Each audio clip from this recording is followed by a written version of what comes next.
Welcome to today's English First Additional lesson.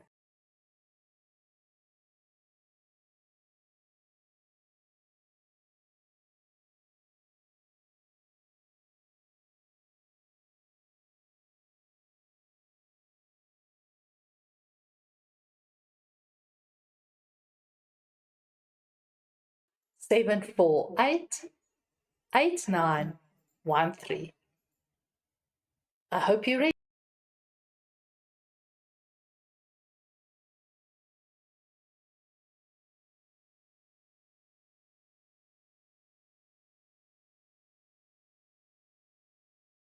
for today.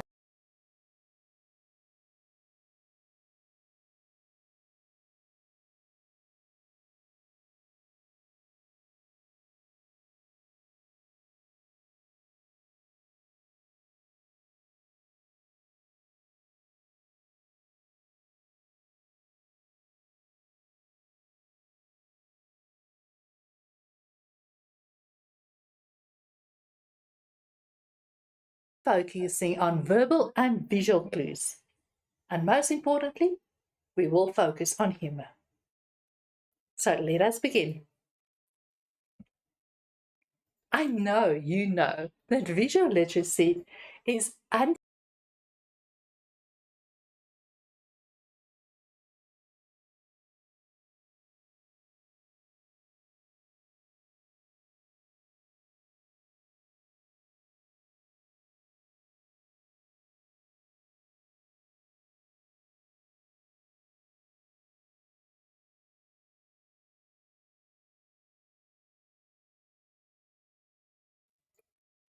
what is the setting of a cartoon? And what type of characters are found in a cartoon? Do you know what the difference is between visual and verbal clues? And what does the term body language refer to? So I'm just going to give you a minute just to answer these questions very quickly. So you have to tell me, what is a cartoon? What is the setting of a cartoon? What type of characters are found in a cartoon? What's the difference between verbal and visual clues? And of course, what does body language refer to? I'm sure as a grade 12 learner, you know exactly how to do this. So let's check your questions and your answers. The first question is, what is a cartoon? And of course, a cartoon is a drawing of characters, and obviously they do something. And usually they create humor. Your answer might differ from mine a little bit, but as long as you have said that they are characters and usually there's humor involved, you got it right.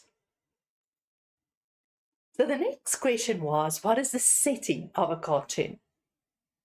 Now, cartoon setting refers not only to the place where it's taking place, but also the time. I hope you've included that one as well. Place and time is important when describing setting. In the rest of the lesson, I will most definitely focus on setting for you. So question 3 was, what type of characters are found in a cartoon? I'm sure you've listed numerous ones. People, stereotypes, animals? Let's see what the answer is. It could literally be stereotyped, animals, people, caricatures. The list is endless. You might even have named your favorite cartoon characters. So what's the difference between a verbal and a visual clue? This is a more difficult question, isn't it? But I'm sure you could get it right. So visual clues refer to what you can see, and verbal clues, they refer to the words that are used in a cartoon. I'm sure you have to remember this. If you're not quite sure, I promise you we will discuss it in the rest of the lesson. And what does the term body language mean? Well, Body language refers not only to the facial expression of a character, but also their gestures, body position, and hands and arms and everything else that has to do with the body. Yes, you're right. Most important, we have to include the facial expression. So in the lesson, we will most definitely focus on all these things. So well done if you got it right. If you didn't get all of them right, that's fine. By the end of this lesson, you'll know everything there is to know about cartoons. So what are cartoons? So cartoons are drawings. So they either want to make a point, tell a joke, or tell a story. And it can be about almost anything. But usually they're about things that we recognize that people do every day. Sometimes it's about news, or government leaders, or an event that took place. It's really important for you in grade 12 to make sure that you read as many cartoons as you can find. And obviously, many cartoons' whole purpose is to make you laugh. And that's what cartoonists do. They make us laugh. Sometimes they make us cry as well. So let me introduce you to the cartoonists that are very famous. The first person I'd like to introduce you to is Charles Schulz, and he's the creator of Peanuts. I'm sure you've seen that before. Bill Watterson? Ah, sure you know him. Walt Disney you can't miss. And in Matt Groening? You must have recognized this animated series on television, haven't you? So these are the guys that work behind the screens to make these characters come alive. Now, obviously, we will never ask you who is the cartoonist of a cartoon, but it's always nice to see who the person behind the cartoon is. So where do they get their ideas? Haven't you ever wondered, did you think this would be a great job to do one day, to become a cartoonist? Well, there's many ways. Obviously, there's their own personal life. And if you talk to them, they will tell you a lot of the cartoons are based on actual events that took place in their life. Obviously, they exaggerated to make us laugh. Current events. Oh, this happens quite often. If something happens or there's a social trend on media, obviously cartoonists are going to jump on the bandwagon and immediately take part and draw a number of cartoons. Pop culture. So pop culture refers to movies or TV shows or music that's making headlines in a certain time. And often you'll find this resonating back into the cartoon. Next one is social observation. These cartoonists have a keen eye, and obviously they look at people very carefully and they're observing. And this obviously leads to brilliant cartoons that you and I can read. And probably the most important thing that they do is they use their imagination. And that's how we get fantastical characters and cats that can speak and dogs that can speak and a tiger that's a soft toy that has a voice. So have you ever thought of becoming a cartoonist? It's always a good idea to start as soon as possible. Right. Very important is the purpose of a cartoon. So when you get your cartoon in your paper one, the first thing you need to do is to try and figure out what is the purpose of this cartoon. I've got 3 options available to you. The first one is to entertain. Obviously, most cartoons are there for fun, just for enjoyment. Either to make you laugh or perhaps to make you cry even.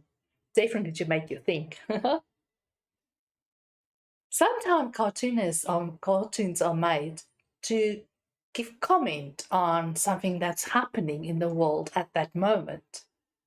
We often see this with political cartoons, where satire is used to comment on an event. Our political figures are often used in cartoons. And the third one is to educate. Yes, I'm sure you might find this interesting. But yes, sometimes they have a hidden message just for you and me. It will make us think. Maybe it will change even our behavior. So when you find your cartoon, first figure out what is its purpose. So now we're going to do a deep dive into cartoons. So what does a cartoon consist of? There's two things. We've got visual clues and verbal clues. Do you remember when I started, I asked you what's the difference between the two? This is so important, and this is why we're emphasizing it once again, that you know exactly what the difference is. So visual clues are obviously what you see, and verbal clues will refer to the words in a cartoon. You have to remember this. Every cartoon consists out of pictures and words, just like an advertisement. And you need to find that connection between the two. So in our visual clues, we're going to focus on the pictures, images, and symbols. But I'm going to teach you that you can just not look at it. You have to look in detail to find the hidden meaning of every single visual clue that's in that cartoon. Remember, a cartoonist have limited space. They usually use up to 12 frames. So they have so much information that they want to put in those cartoons that every single thing is important. Now, your verbal clues will obviously refer to the words. How is it used? Who's saying what? Or what are they not saying, for that matter? So make sure when you analyze your cartoons that you focus on the pictures, but also the words. And always make sure you find that connection between them. So let me break it down for you even more. So our picture on the left is obviously our visual clues. This is where we look at setting, characters, body language, facial expression, actions, and movement lines. Can you see how many things there are that will give us a clear understanding of a cartoon, or a character for that matter? And our verbal clues? Let's look at them. In this case, we'll look at the words, but not only the words. We're going to look at punctuation. How's that used? The size of a letter, the font that's used. Is it used in capital letters or small letters? Small things that you have to pick up. So now I'm sure you know the difference between your visual clues versus your verbal clues. So let's start with our first cartoon. And as you can see, I love cartoons. So the first one is the setting. And as I said to you, setting not only refers to place, but also the time. In other words, where does it take place and what has happened just before this frame? Now, if you look at our cartoon, you'll see that's Jeremy and his mom. And Jeremy is asking, has anybody seen my phone charger? Which seems like a quite innocent question. And I'm sure it's a question that's often asked in your house as well. But if you look at mom, yep, she has found it. Now, when we ask the setting of a cartoon, you need to look at all the clues that we can find to figure out where is it taking place. Now, obviously, if you just look, you'll see there's a door. It looks like it might be Jeremy's room, we can assume. There's a passageway and there are stairs going down. There's even a railing to indicate that there are stairs going down. So that we know. It's obviously inside a house. But what is the time? Now you have to think of what happened just before this. Now, if you look at the picture, you'll see poor mom is lying stretched out on the carpet. And obviously, everything that she was carrying is now thrown all over the place. It looks like laundry that she was carrying in her basket. So we can assume she was taking the laundry downstairs, but unfortunately got tangled in Jeremy's phone charger. As you can see, her one leg is all tangled up on that phone charger. So can you see how much detail we have to go in if I ask you what is the setting? A question like this will count at least 2 marks. So make sure you give me enough information. So let's look at characters. Well, they come in all types and sizes. Some characters are stereotyped and you'll be able to recognize them immediately. So I've brought for you a few characters. Maybe some of you will recognize. We've got Hagar, who is a Viking. We've got Jerry and his dad and his mom. And we've got Calvin and his friend Hobbs, who's a tiger. And obviously you can see Garfield and his friends. So you need to look at who the characters are. Are they stereotyped? In other words, are they drawn in such a way that they may be made fun of? Let me give you an example. Teachers are usually drawn wearing glasses and they look old. Teenagers are usually drawn with slumped shoulders. So they look like they're always looking like this. So you have to be able to recognize characters. So how do you analyze a character? We start with the easy part. We start with a facial expression. Now, if you look at my beautiful character on the right-hand side, he has quite an interesting facial expression, doesn't he? So when we refer to facial expression, I need you to focus on the eyes, the eyebrows, and the mouth, because this is the most important thing a cartoonist can use. We can read a lot of emotion just focusing on a facial expression. Now remember, in the exam, when I ask you, how do you know that the character is angry? You can't just say facial expression. You need to go into detail. Then you have to refer to the eyes, eyebrows, and the mouth. The next thing you need to do is to look at the body language. So body language refers to your hands, the gestures, and of course the arms. The feet might be important as well. Please make sure again that you don't use the word body language loosely. Always be very specific when you explain the body language of a character. So after you've described the face and the body, the next step is to go over to the actions. What are they doing? So in this case, you'll see our character looks like he's drinking tea or about to drink tea or coffee for that matter. But I need you again, tell me, what do you see? You can even pretend the person marking your paper can't see what you are seeing.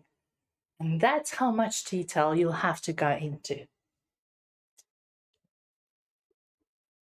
So let's go back to our eyes and eyebrows. Make sure you use the right words to describe it. In your first line, you'll see big open eyes. Remember, we say wide open. And the moment your eyes are wide open or popping out, that means they are shocked or surprised or they're frightened. But the moment a character's eyes are small and narrow, it definitely shows anger. The eyebrows usually form a little triangle. And that's an indication that your character is not happy. Inside eyes obviously looks completely different. Can you see how the eyebrows have now changed? That is so important to make sure you are able to explain them correctly. So the next one is the mouth. So obviously, an open big mouth shows obviously happiness, or they're shouting. Even if they slightly turn up, we know the person is happy. The opposite of that is true as well. So the moment your mouth is turned down, you know this can't be good. It's either sadness or disapproval. But make sure again, you'll be able to explain it to me. Remember, you can't draw it for me. You have to explain the mouth is turned down. Oh, if a mouth is drawn in a single line, then there's trouble. Right, so you've done eyes, eyebrows, and the mouth.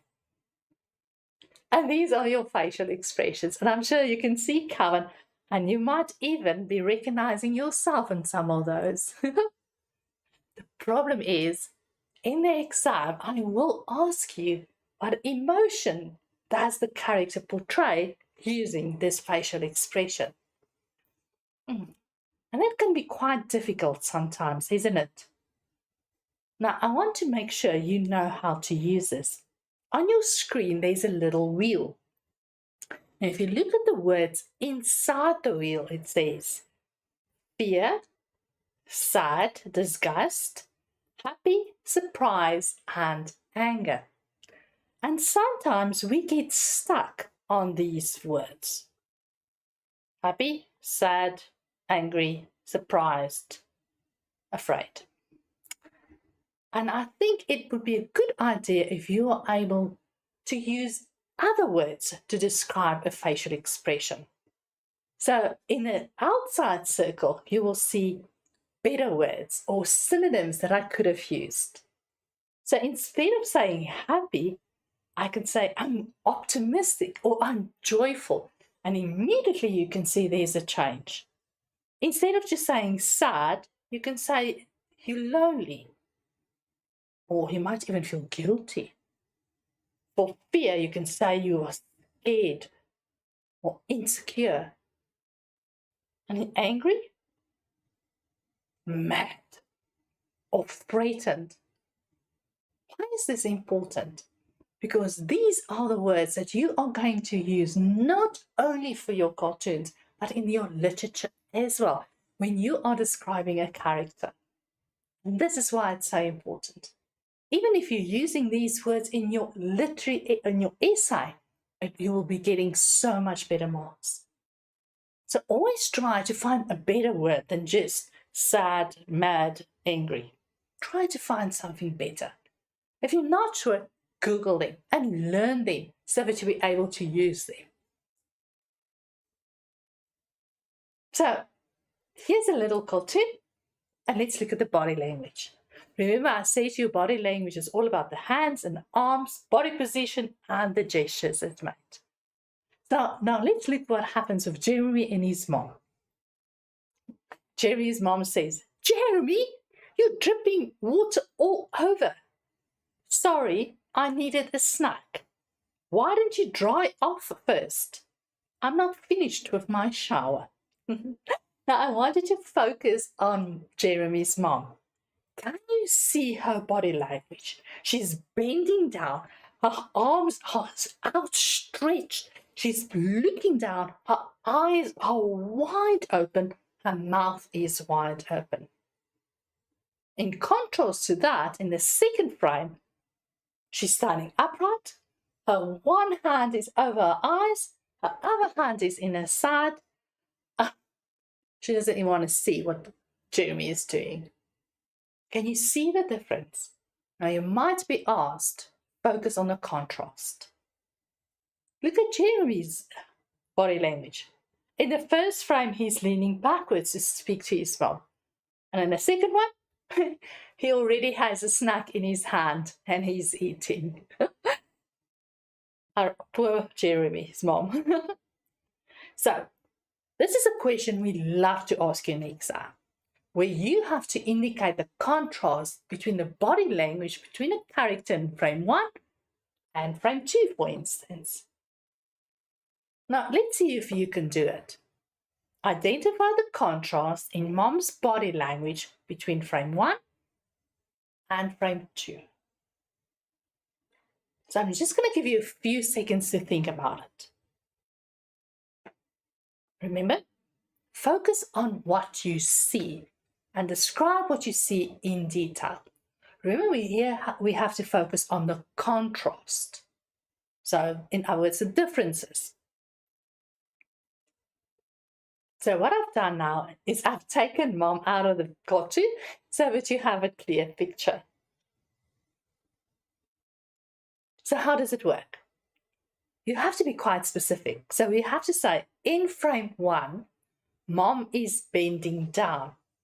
But in frame 2, she's standing upright.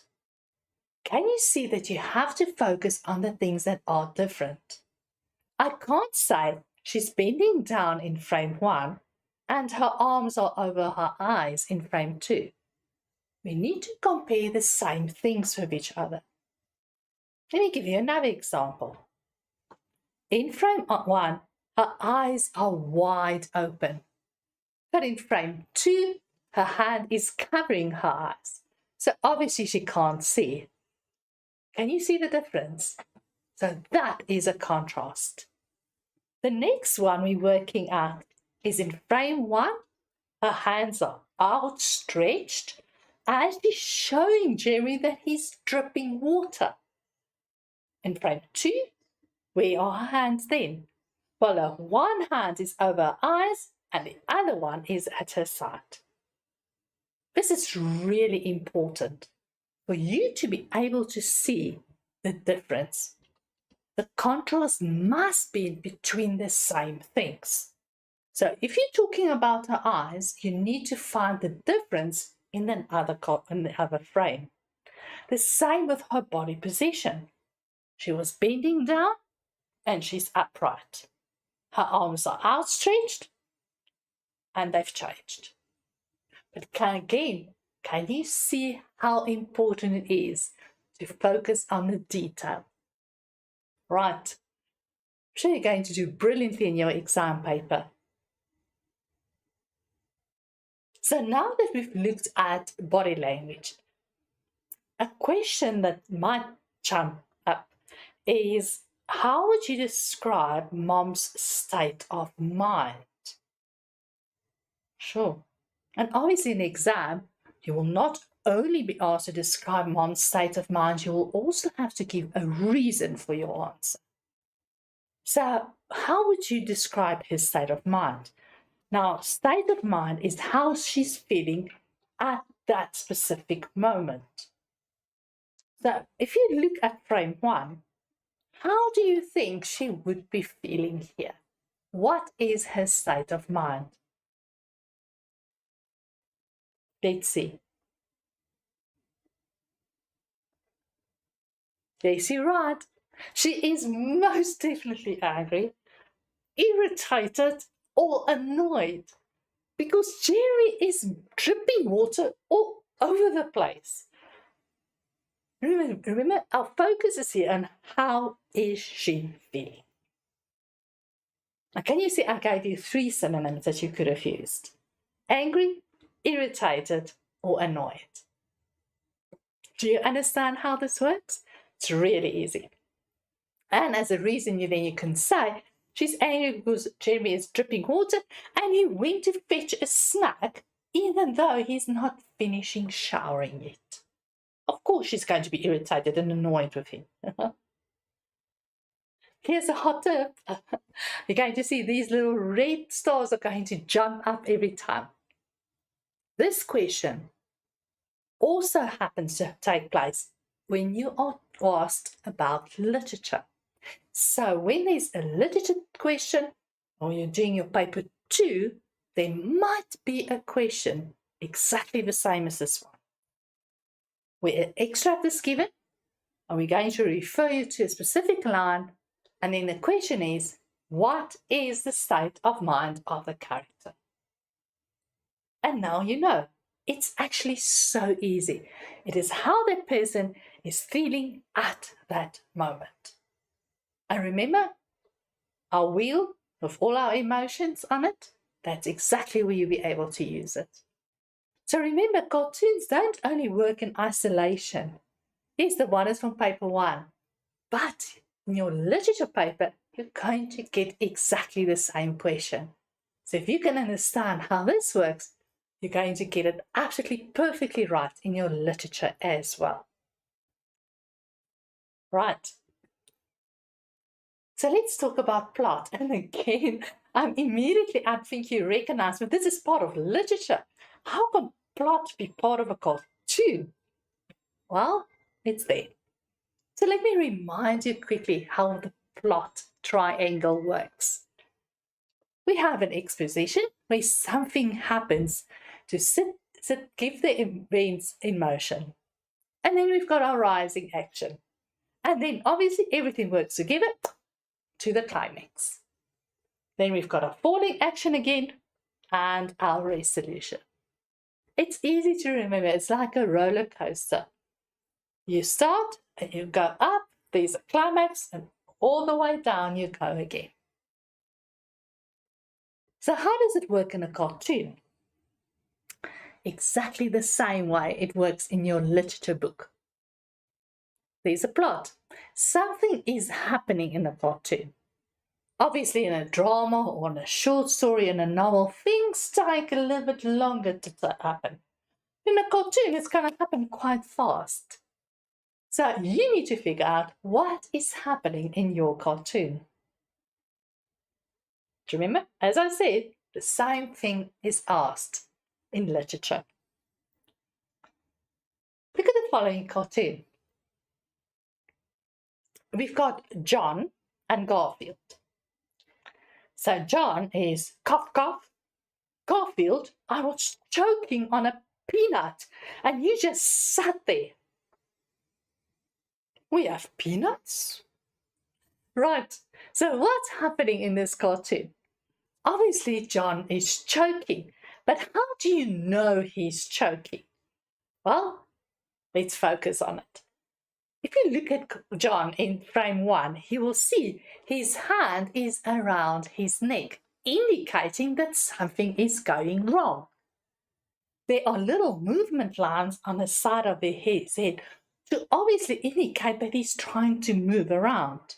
His mouth is wide open. You can even see his tongue. Even his eyes are bulging. And what is Garfield doing? Absolutely nothing. Can you see? In frame one and two, character Garfield shows no change in character.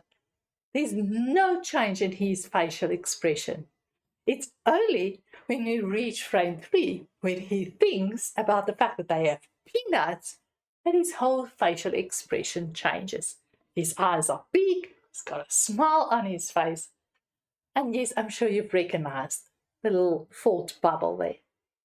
So, can you see how quickly things happen in a cartoon? You've got John choking, he's talking to Garfield, and then Garfield realizes, oh, but we've got peanuts. He doesn't even care about the fact that John was choking. Here's another one for you. It's John and Garfield once again. Let's see what they're doing here. As you can see, there's not a lot of words here. So we need to focus on what's happening. So in frame one, we have John running, and I want you to just focus on his legs, how fast he's running. Can you see those motion lines behind him? And he's grabbed Garfield and says, now, I'm going to give you a bath, Garfield. And then Garfield thinks, you and what army? And then obviously in frame three, John is trying to get Garfield inside the bath. And as you can see in frame four, this is really a mission to try and get him into that bath. He's almost sitting on him. And then in frame five, John says, okay, I give up. you can go. And you'll see he's taken his hands away, and immediately Garfield flies out of the bath because he doesn't want to be bathed. But what happens? In between frame 5 and frame 6, we have a sploosh. And it looks like a lot of water splashing all over the place. And then we have a surprise in frame 6. Garfield has landed in another bath. So he might have jumped this one, but he did land in the second one. And look at their facial expressions. You can see John is happy. Garfield, definitely not. Look at those eyes and those eyebrows. He's definitely not happy. Because John has tricked him, obviously. Do you want to look at another one? Let's see what Garfield is up to now. In frame 1, you'll see Garfield is jumping in the direction of John. In frame 2, he smacks him behind the head. There's a huge smack. And he says, let's play. Well, he thinks, let's play. Leave me alone, Garfield. And then Garfield jumps up and down. Can you see the little bouncy marks? Let's play, let's play. Okay, we'll play. And then obviously John starts tickling Garfield. Tickle, tickle, tickle, tickle, tickle, ha, ha, ha. And you can see that Garfield is enjoying this immensely. And he's laughing. Look how big is his mouth open. And then, suddenly, Garfield turns around and bites poor John's arm. And you can see poor John didn't expect this one, did he? His mouth is wide open. Those letters are big. Ouch! And then Garfield just walks away. I'm through playing now. And off he goes. Right, a lot of things taking place. I mean, not a lot of words, but a lot of action taking place. So you must be able to recognize the plot of a cartoon. Now, in the previous cartoon, we had speech and thought bubbles. And I'm sure you're able by now to know the difference between them. But let me just quickly remind you once again. On the left-hand side is a regular speech bubble. You'll see the line is a solid line. It's easy to recognize. The next one next to it is a thought bubble. It looks like a little cloud with little bubbles going down. And that is the thought bubble. But then we have a bubble where the line is not solid. And you'll see it makes little lines like that. That is called a whisper bubble. It is not often used, but if it is used, you must be able to recognize it. It's called a whisper. So obviously our character is whispering here. And then the fourth one, this one is called a jagged line bubble. So can you see the lines are all jagged? And the moment the bubble is like that, you know the character is screaming, is extremely angry. Because these little bubbles show to us, these little lines, jagged lines show us this character is not happy. Now you must be able in the exam, be able to recognize these different speech and thought bubbles. So let's look at the next one. Oh, here's Garfield once again. I need you to focus now on the different bubbles that are used in this frame, and especially in frame 3.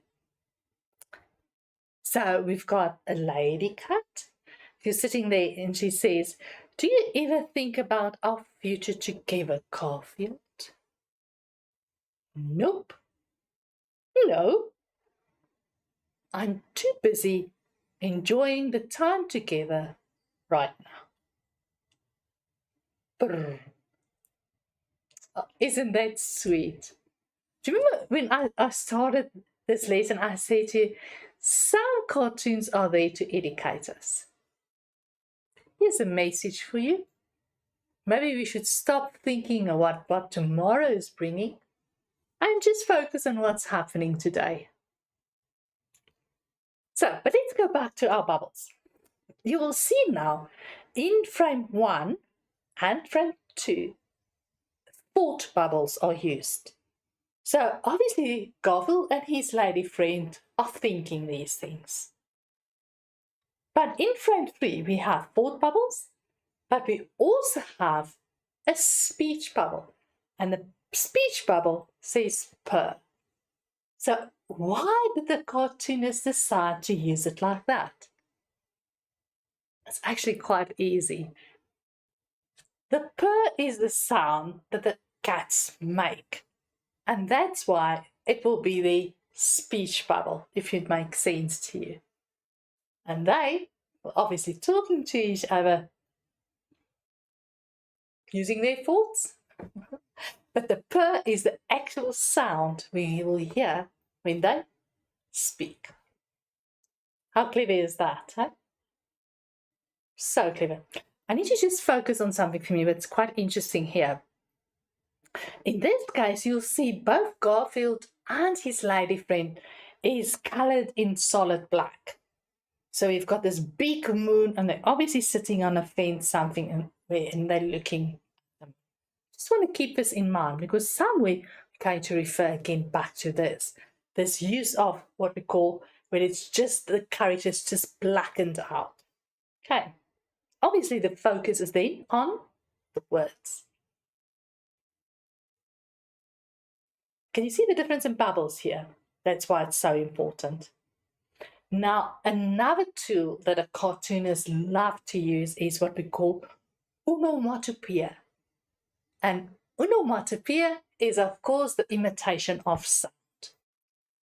Now, cartoonists can't put sound into their cartoons. Yes, it would be amazing. If you open a cartoon, you can hear sound. But it doesn't work that way. So the cartoonists have to use other tools to indicate sound. And one way is onomatopoeia.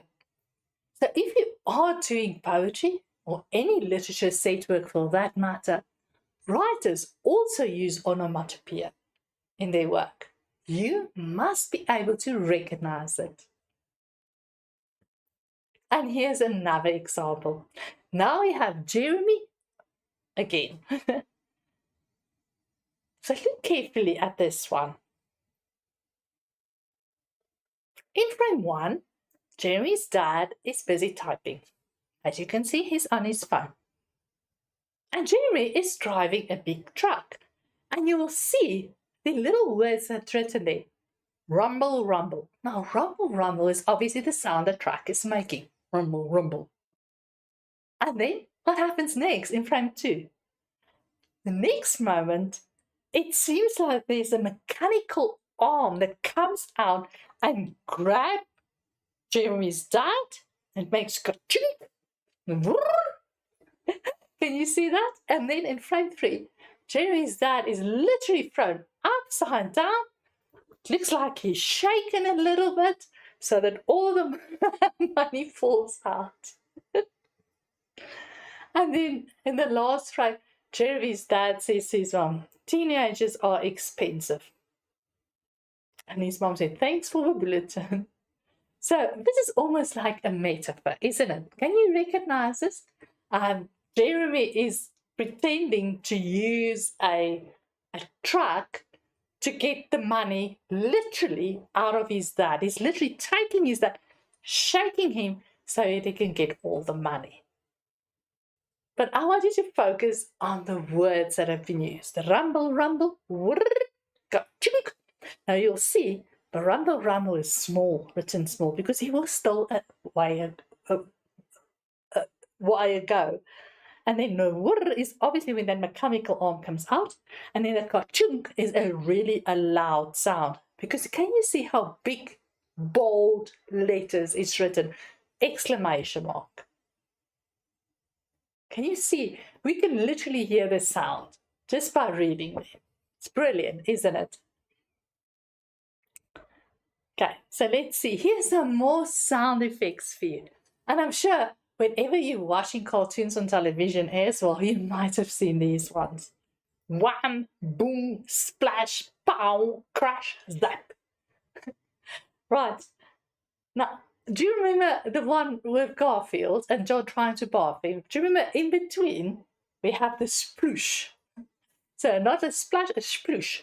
And that is obviously a new word that's created to indicate the amount of water and the sound the water makes when Garfield hit the water and all the water jumped out and said sploosh.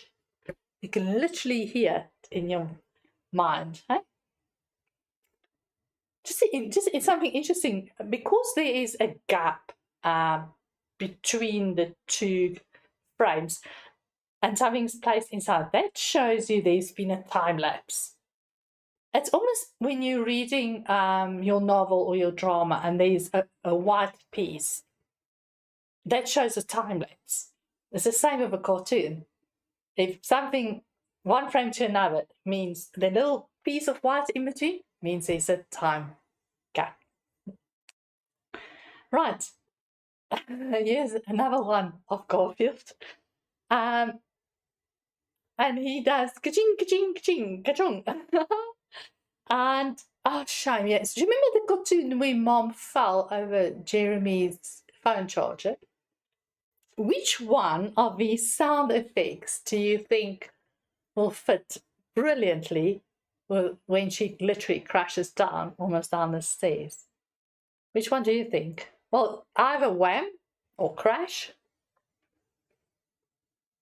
would work perfectly. So if you were a cartoonist, you would have been able to put a sound there. Right. Now, remember, when we did the previous cartoons, you saw a lot of movement lines, or what we also call action lines. You have to be very careful when you see them. That obviously shows movement. Remember, again, your characters are fixed on the paper. So cartoonists have to use other ways to show something is moving. I have here a few Calvin and Hobbes, and let's see what they do. So there's Hobbes in the first frame, and wow, can you see that movement of his arm? He's literally bringing it down all the way back, all the way forward. His feet are lifted off the ground. And then Calvin hits it, and it says whack. There's our sound effect the moment the ball hits the bat. And can you see how he's actually moved it all the way around? It's brilliant, isn't it? Look at frame 3. This is an interesting way. So the cartoonist wants to show that Calvin is moving his head very quickly. And to do that, if you look at the picture, it looks like he's drawn 1, 2, 3, 4, 5, 6 little Calvin faces. Can you see that?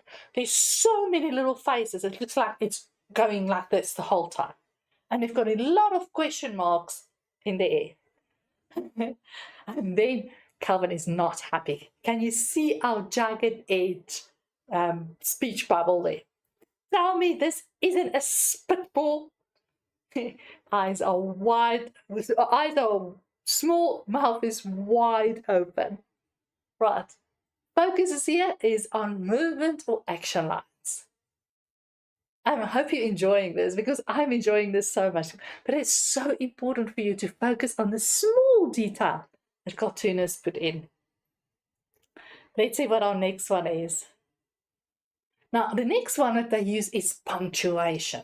Now, remember, punctuation is part of our visual clues, our verbal clues as well. Now, in this case, I want you to see what Jeremy is doing here. So he says, Clapton, no. Off, off, down. Stop, stop. Don't. Ah! Cats are hard. Try kids sometime. So punctuation, in this case, it's used throughout this cartoon is an exclamation mark. Now, the moment there's an exclamation mark, that usually shows excitement or anger or surprise. So in this case, this shows that Jeremy is trying to stop the cat from doing whatever he's doing. Can you see how many exclamation marks we have here? So the moment there's an exclamation mark, please, in your mind, immediately recognize either my character is excited, or he's angry, or he's surprised. So a question mark then, on the other hand, shows a character that's confused or is doubting something, or it's a direct question. So by using these two exclamation mark on the question mark, the character is actually showing us emotion. So when you are describing your character and you're referring to the facial expression and the body language and everything, always focus on the punctuation that's used when your character speaks. What kind of punctuation is used? Another kind that's often used by cartoonists is ellipses. There are three little dots. Now, in this case, it can mean a number of things. Either it's to make somebody thinking about something, it's to create suspense, or it can mean somebody was busy speaking and somebody interjected. Again, be careful that you just don't say it to create suspense. There are different options. So make sure you read the whole cartoon to figure out what is the function of those ellipses. So I found a cartoon where ellipsis is used brilliantly. Now let's look at it. Now we have Mama Taxi. So in frame 1, the little person on the right says, I've got a cold, da da da da. And then Mama says, a cold? I told you to take vitamin C. Dress warmly and stay out of draughts. You can't take time off now. And when you look at her arm and her finger and it's moving like this, can you see the little movement lines? And then he says, or she says, dot dot dot dot, I've got a cold Coke. Would you like some? Can you see what happened in this case? In this case, the ellipsis shows that the person was still busy talking and was interrupted. I've got a cold Coke. But because he was interrupted with cold, Mama thought the person is sick. And that's why they've done it. Right, ladies and gentlemen, I'm going to take a 1-minute break and we'll be right back. Do you know that you are different? Do you know that your fingerprint is different? Is different from your peers, from the people that you are studying with. So do not compare yourself with your peers. Do not compare your results with what they're getting, because you are different. You have your own talents and skills, and also you have your own gifts. Embrace what you can do.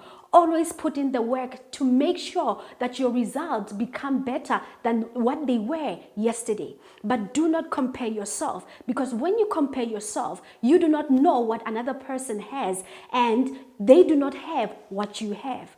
So believe in yourself. You are different and keep on putting the work.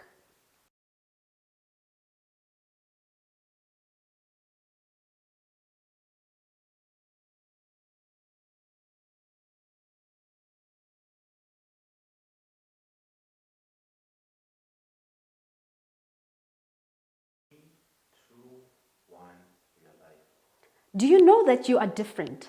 Do you know that your fingerprint is different? Is different from your peers, from the people that you are studying with. So do not compare yourself with your peers. Do not compare your results with what they're getting, because you are different. You have your own talents and skills, and also you have your own gifts. Embrace what you can do. Always put in the work to make sure that your results become better than what they were yesterday. But do not compare yourself, because when you compare yourself, you do not know what another person has and they do not have what you have. So believe in yourself. You are different and keep. Welcome back. We're busy with cartoons. I just wanted to remind you there's a WhatsApp number, so you're welcome to send me a message or a comment or a question. 064 748 8913. Right. We're busy talking about punctuation, how punctuation is used to show emotion. So we've done the exclamation mark and we've done the question mark, And we've just completed ellipses. And if you can see now, we were talking about the fact that the poor small person was interrupted. He was trying to tell Mama that he's got a cold Coke, but Mom interrupted him before he could say it was a Coke, and she just focused on the fact that it was a cold. Can you see why this is funny? Because people focus on the incorrect things. So let's look at our next one. Okay, here's a big word that I'm sure you've never seen before. Emanata. Now, don't worry. I will never ask you in the exam what it is, but you must be able to recognize it. You don't have to use the term as such, but you must be able to recognize it. So this refers to a tool that cartoonists use to show all kinds of things. For instance, there's teardrops or sweat drops against a person's face, or a question mark or a motion line. These are all things that are used to show emotion. Let me show you what I mean. We have Jeremy once again. And his dad says, I'm starving. And Jeremy says, I'm stuffed. I haven't eaten anything since lunch, says the dad. I just had 2 boxes of Lucky Charms and a grilled cheese sandwich for breakfast. It's dinner time. Boop. Let's see, you see, that is obviously a sound effect. Did you notice that? Not for me. 5:30 p.m. is dinner time. 5:30 p.m. is not even lunchtime on a Sunday. Now, look at the last frame. Can you see those speech bubbles? Oh my goodness. The first one is blacked out and it says, sleep all day, slacker attitude, early bird geezer. And then Mom's thinking, I wonder if ours is the only kitchen on the block that operates in 2 time zones. Now, what I want you to focus on is the last frame, where there are all kind of squiggles. We've got a star, exclamation mark, we've got a something looks like that. We have a little cloud with lightning coming out. We have a skull. We have a star, looks like a hashtag. Those things are emanatas. Those things indicate to us that they are actually swearing at each other. But of course, this is a family cartoon, they can't put swear words there, so what do? Yes, they put little pictures and things there to indicate to us to say, these guys are swearing. Right. I brought you some more emanatas to just show you. And this is a brilliant example. So if somebody's happy, you'll see these little lines come out. If they're worried, you'll see these little, looks like teardrops or sweat drops. If they're angry, we've got just little squiggles next to the head. Obviously, hearts represent love. So there's love. It means saying love. Sleeping is usually a Z. So when there's a number of Zs, that shows you somebody is sleeping. Surprised, that will be an exclamation mark. Troubled, usually a little cloud. You know, a little cloud with lightning. If you get an idea, there's a little light bulb. And what else can I show you? And of course, we had our movement lines. Oh, please focus for me on the sock. Look at the little sock. And you'll see these little lines going up, and it looks like flies or something. That obviously indicates to us a bad smell. So these are little symbols that are used to indicate what is happening.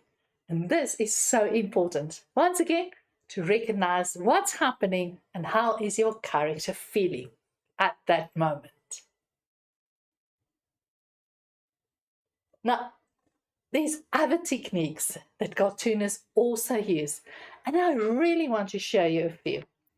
So cartoonists often use black backgrounds to make characters and the words stand out, because they want to create a contrast between what the words are and what's happening.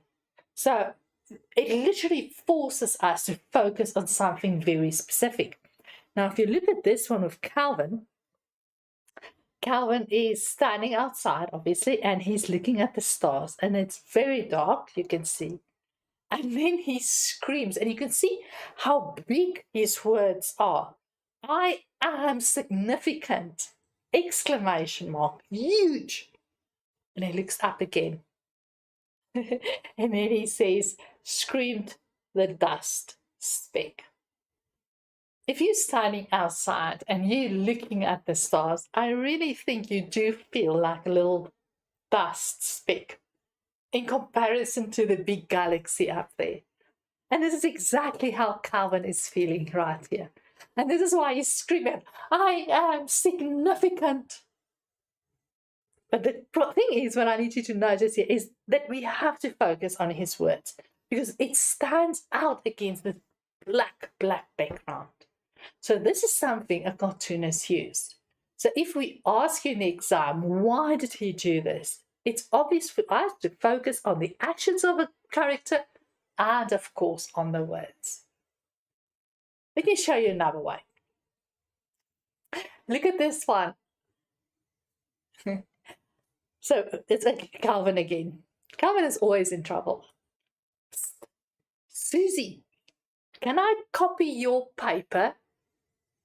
No. And then we've got a frame where he just sits. And then third frame, we see he's busy in his desk.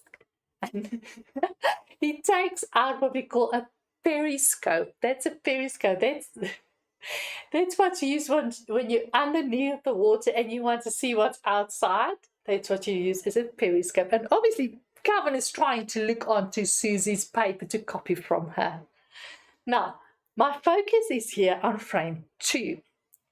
Can you see how the cartoonist has changed the shape of frame 2? So frame 1, 3, and 4 is the usual block frame that we have. But frame 2 is a circle. Immediately, you can see there's a difference. And can you see that we literally like zoom into Calvin's facial expression? And we can really see he is definitely not happy. He obviously didn't study. And now Susie doesn't want him to copy from her paper. So can you see by just changing the shape of a frame, we are really focusing now on Calvin's face. That is extremely important. And you should be able to recognize this. Here's another one. I'm not going to read the whole one to you, but just to give you an idea what's happening. And if you just look at the title, it says Stages of Load Shedding Grief. So this is Adam and Eve. And they are obviously experiencing load shedding. How do we know that? Easy, because we can see frame 1, 2, 3, 4 is completely black. And there's just the words are available because we can't see the characters. Can you see that? That's really brilliant. So it forces us to look at the words.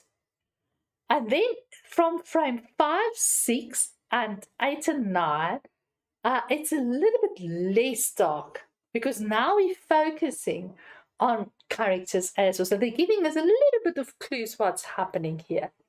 And then obviously frame 7 and frame 10, power is back on.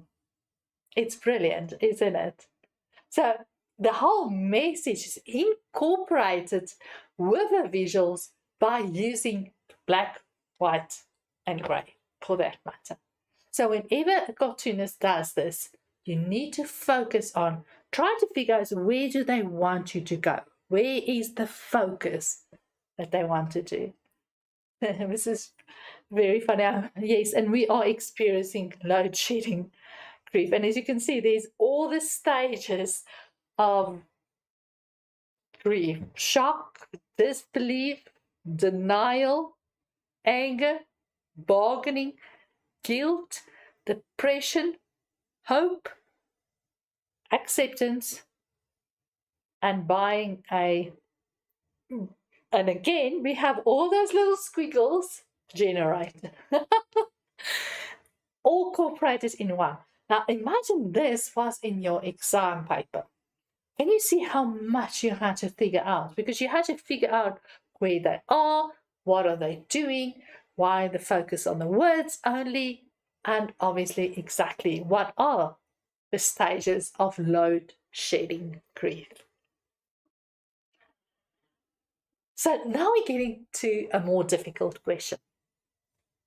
And we would like to know, how is humor created in cartoons?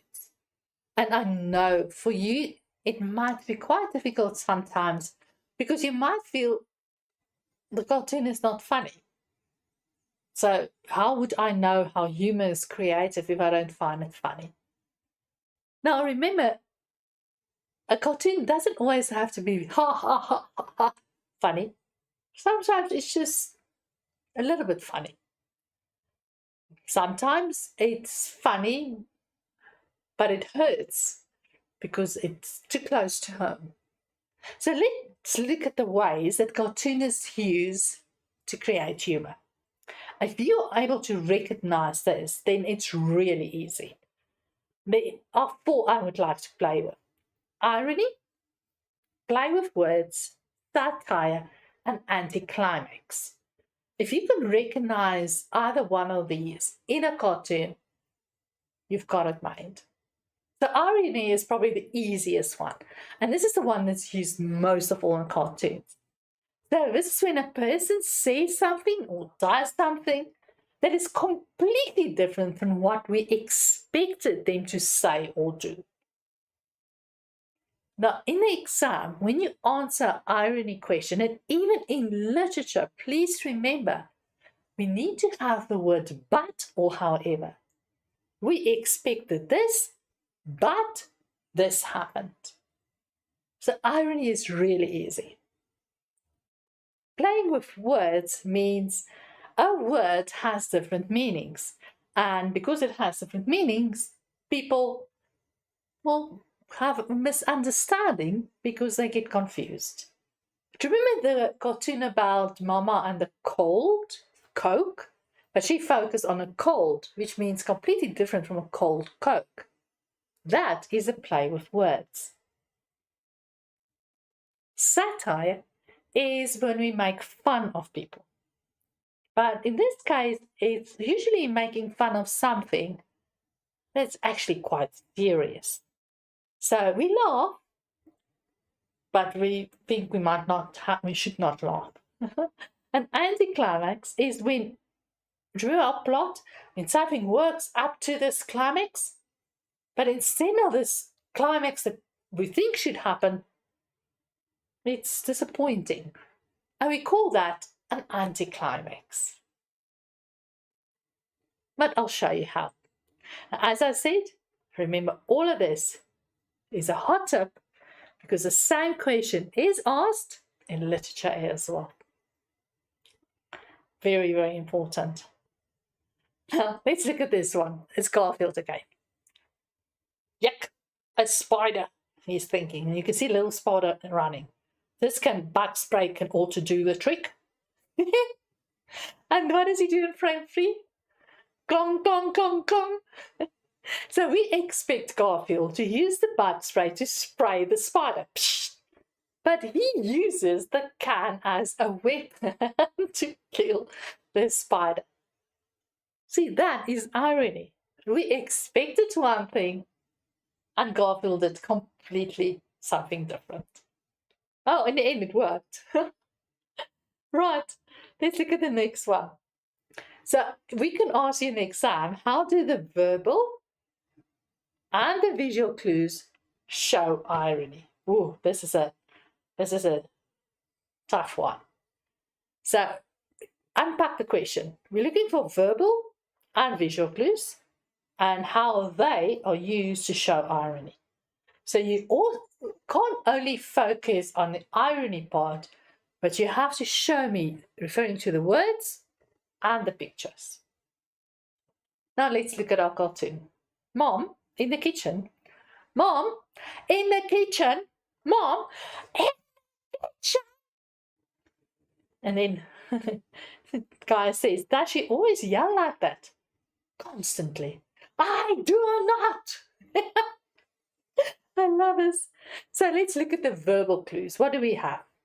Verbal clues, we've got exclamation mark, we've got capital letters, and she's screaming that she's not screaming. She says, because the whole time she's screaming, she's in the kitchen, but obviously they're not listening or they can't hear her. The visual clues, let's see. Can you see in frame 1? The letters are written quite small. And as we go on, it gets bigger and bigger.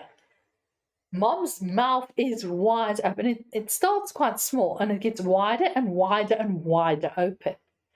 And then in the last speech bubble, the words I do not doesn't even fit in the frame. Can you see? It feels like it has been squeezed in there. So verbal clues, visual clues. And that shows irony because the whole time she is answering them. And yes, she's yelling to tell them she's in the kitchen. And in the end, she yells that she doesn't yell. If that makes sense. Right. Let me show you another one. Exaggeration. So when you exaggerate, you describe something as extreme or extremely dramatic. Now, can you see the difference between Mom and Jack in frame 3? Let's quickly look at it. Is it okay if Jack stays for dinner? Of course. Hi, Jack. My goodness, I haven't seen you in at least. And now we have a 2 lines. So cartoonist could have used 3 dots as well. So it's almost like she's thinking and she stops for a moment. And then she says 11 inches. Now, I know we don't use inches in South Africa. So just to give you an idea, an inch is 11 inches is 28 centimeters. So it's about as long as a ruler, about. Now, but now they exaggerate. And if you look at frame 3, you will see Jeremy's mom is hugging Jack. But Jack is so tall, we don't even see his face. We just see this extremely long body and she's looking up to him. Can you see how this is exaggerated, how tall he is, actually? And the idea is that she hasn't seen him for a long while. So, let's look at our cartoon. Clearly, we started with this one. And the question is now, do you find the cartoon funny? So, if you look at this one, this is a question we have in exam. Do you find it funny? So, how do you answer this kind of question? Now, it's an open-ended question, which means you have to give your opinion. But you have to give us reasons why you say so. Yes, and the option is either yes or no. And you can decide which one you want to use. So if we say yes, it's funny. Jeremy is looking for his charger. Mom has obviously found the charger because the charger is tangled around her leg. And that made her fall down. That's quite funny. Obviously, and it's not a good sign, but we sometimes do laugh when people fall. So in this case, it's funny because Mom found the charger. And you know, mothers always find things. If you're looking, something's missing, just ask your mom. She'll find it in any case. But on the other hand, we can say no. No, this is not funny at all. Mom has found Jeremy's charger, but she's tripped and she could have hurt herself very badly. So this is not funny. This is really serious. Jeremy should know where he puts his things. The main important thing is that whatever you choose, either yes or no, you have to give me a good reason and you have to refer back to the text. Remember, the text is the most important thing. So always refer to back what you see or what is being said. Now remember, in exam, you will not get a mark for yes or no. You will get a global mark. In other words, the marker will read the whole answer and then decide whether you deserve 1, 2, or for that matter, 0 marks. if your answer was not well substantiated. Here's another one. Okay. So mom says, just reach into the toilet and get the toothbrush, Jeremy. With my bare hand? Or with something else? I don't care what you use. So let's stop there. Obviously, Jeremy's toothbrush has fallen into the toilet. And his mom saying, well, just take it out. Use your bare hands or use something. And now we can ask ourselves, what do you think Jeremy's going to use to get his toothbrush out of the toilet? Do you want to see?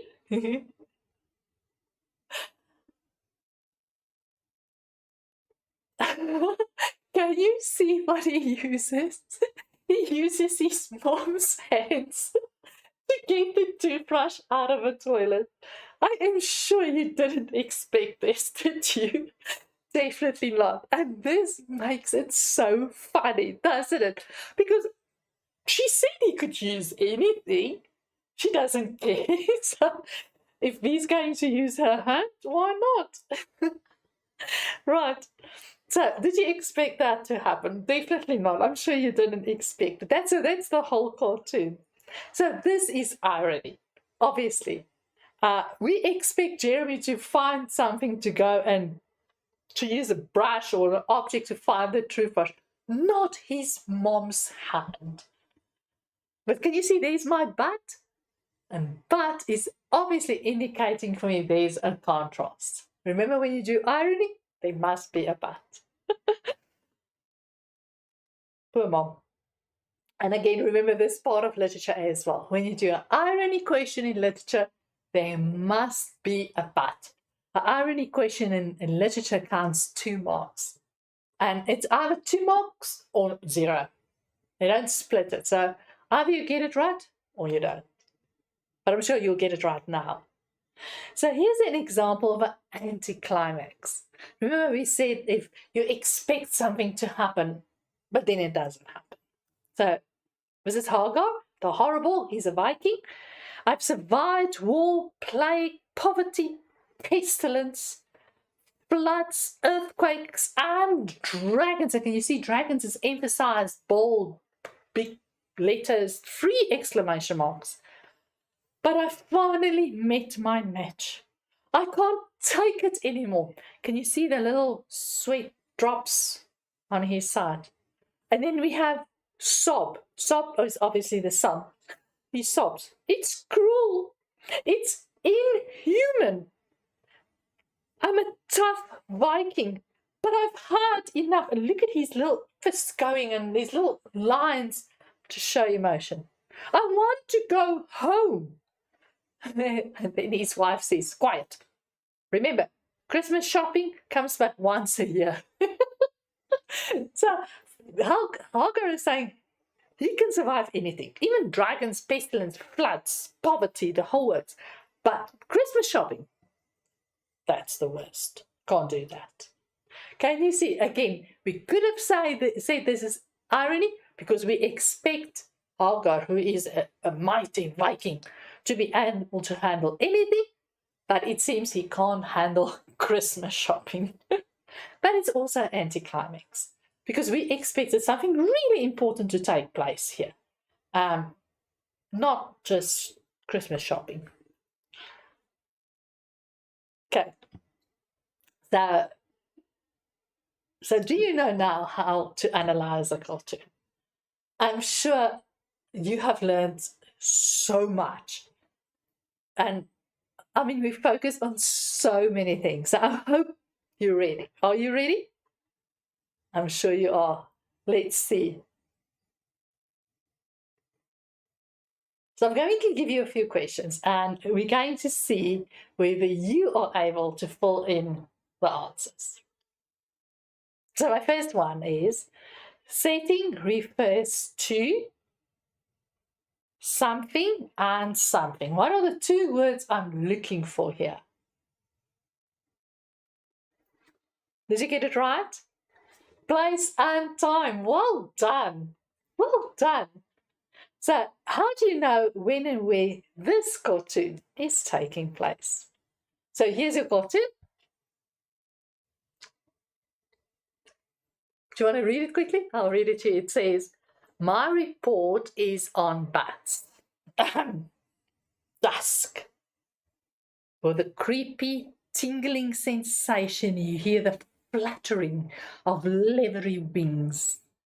Bats with glowing red eyes and glistening fangs, these unspeakable giant bugs drop onto. Bats are bugs. Look who's giving the report. You chowderheads or me? Calvin, I'd like to see you a moment. So, here's the question again.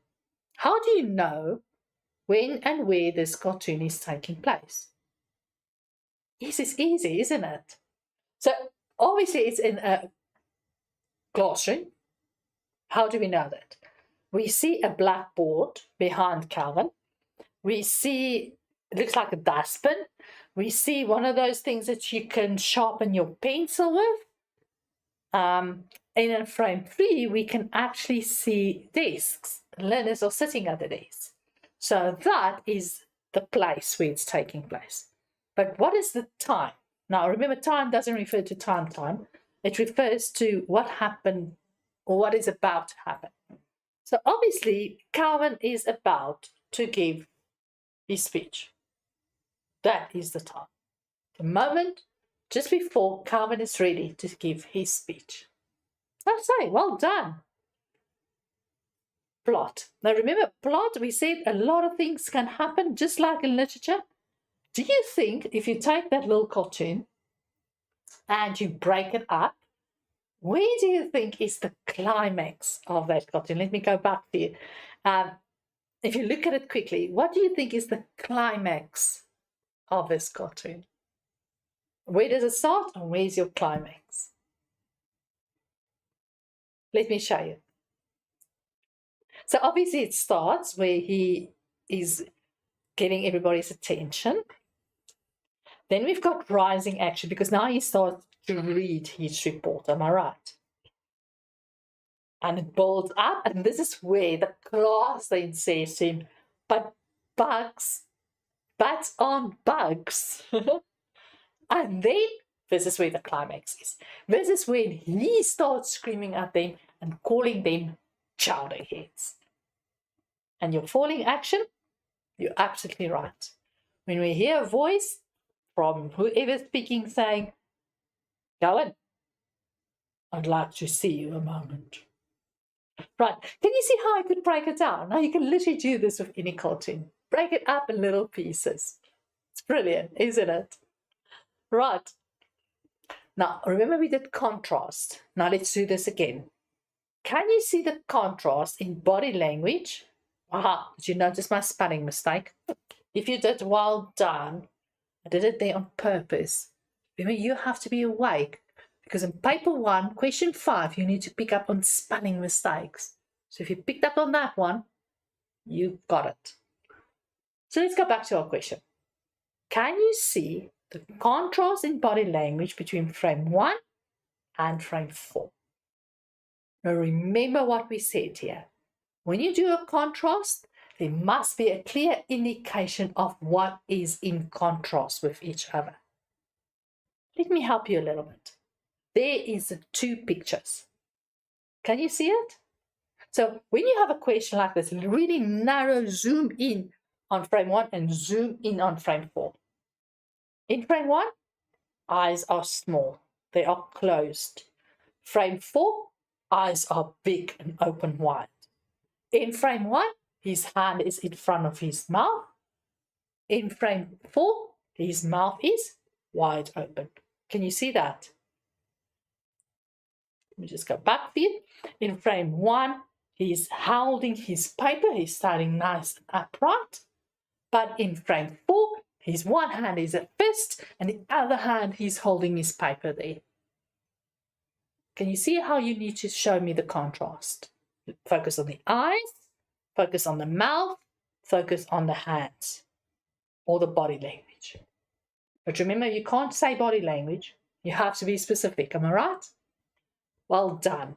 Can you see how easy this is? Look at this one. How do you know Calvin's classmates are shouting?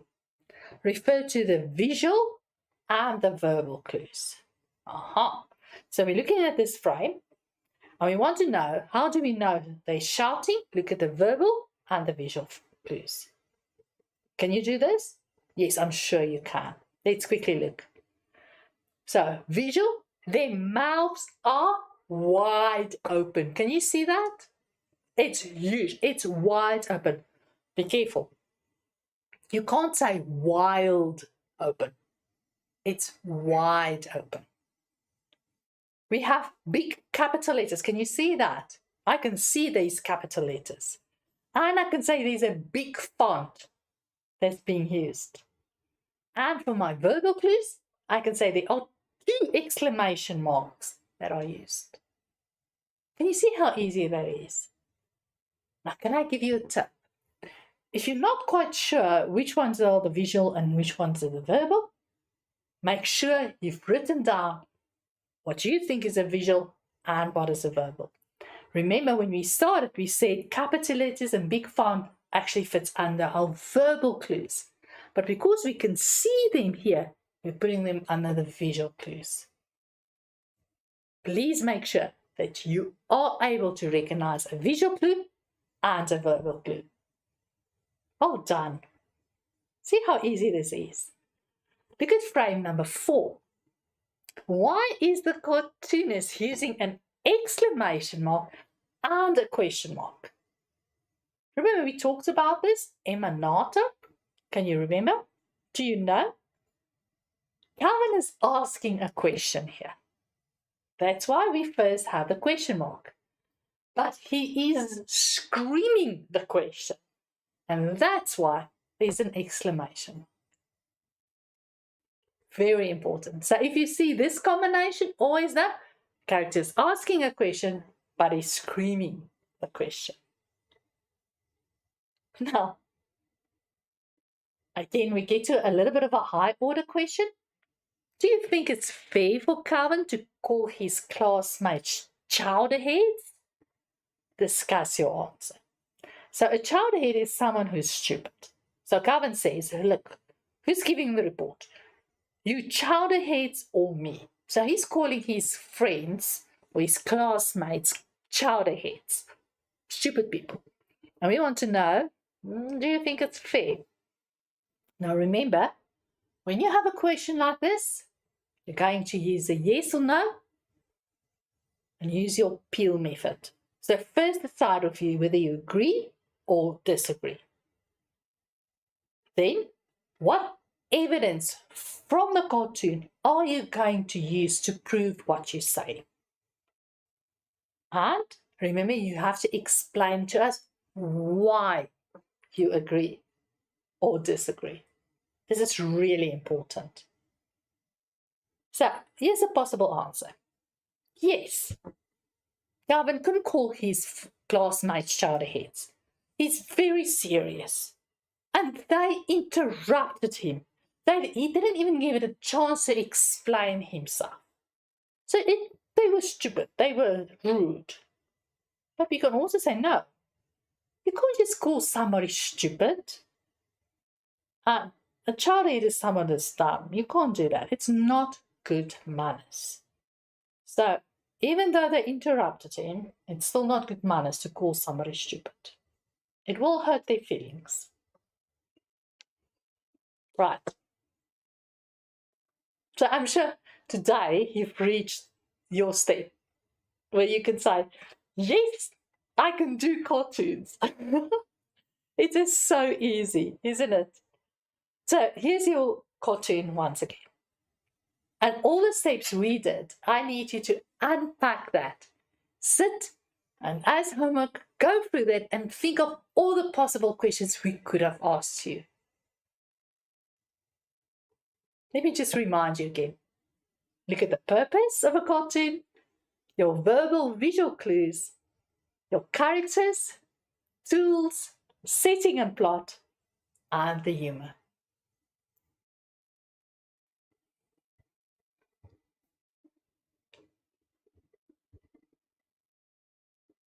So, my time is almost up. I just wanted to remind you quickly, the next lesson is next week on the 24th of March.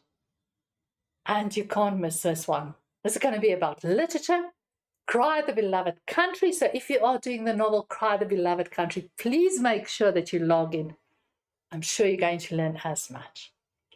I want to wish you all of the very best. Thank you for watching the lesson. Have a wonderful afternoon. See you next time, and goodbye.